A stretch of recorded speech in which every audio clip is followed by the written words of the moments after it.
Dobar dan i dobrodošli na još jedno druženje na mom kanalu i u mojoj kuhinji.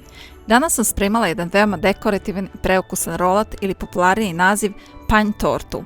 Ovo je još jedan kolač koji je idealan za božićnu trpezu i zbog ovako originalne dekoracije pravi zimski kolač. Ako ste ljubitelji čokolade, uživat ćete. Od sastojaka nam je potrebno sledeće.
Rolat je spreman za božićnu trpezu i ja sam se potrudila da dočaram pravu zimsku idilu. Fil je fantastičan i podsjeća na Ferrero Rocher. Isprobajte ovaj recept i obradujte vaše najmilije ovim predivnim kolačem. Ako vam se dopao moj video, napišite mi vaše utiske, možete mi ostaviti like i zapratiti moj kanal potpuno besplatno. Hvala vam na gledanju, do novog videa, sve vas pozdravlja, vaša Deko Veca.